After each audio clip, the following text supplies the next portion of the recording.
بیان کیا جاتا ہے کہ کسی ولی خدا کے زمانے میں ایک شخص بہت زیادہ گناہ گار تھا، جس نے اپنی تمام عمر لہو لعب اور بیہودہ چیزوں میں گزاری اور آخرت کے لیے کچھ بھی زیادہ راہ اکٹھا نہ کر سکا۔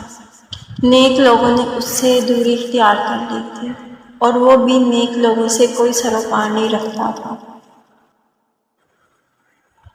عمر کے آخری حصے میں جب اس نے اپنے کارناموں پر نگاہ ڈالی اور اپنی عمر کا جائزہ لیا تو اسے امید کی کوئی کرن نظر نہیں آئی، کیونکہ اسے اپنے دامن میں کوئی بھی نیک عمل نظر نہ آیا۔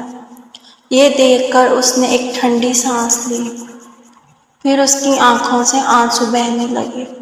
توبہ استغفار کے ارادے سے بارگاہ الہی میں عرض کیا، اے دنیا آخرت کے مالک، اس شخص کے اوپر رحم کر جس کے پاس نہ دنیا ہے اور نہ آخرت۔ اس کے مرنے کے بعد شہر والوں نے خوشی منائی اور اس کو شہر سے باہر کسی کھنڈر میں پھینک دیا۔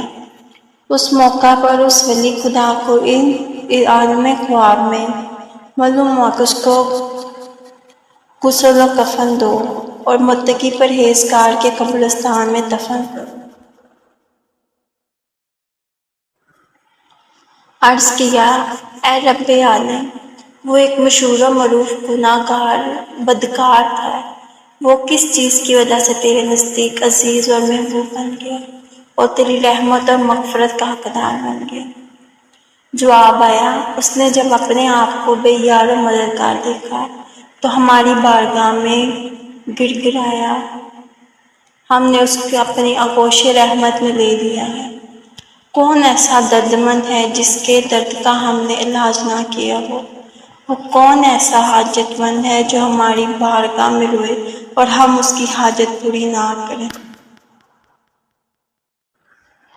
کون ایسا بیمار ہے جو ہماری بارگاہ میں نہ آیا ہو اور ہم نے اس کو شفا نہ دی ہو؟ تو میرے عزیز مسلمان بہن بھائیوں، انسان خطا کا پتلا ہے، غلطی ہر ایک سے سرزد ہو جاتی ہے، لیکن خوش قسمت ہے وہ انسان جس نے اپنی حالت کو پہچان لیا اور اپنی زندگی میں سچے دل سے توبہ کی۔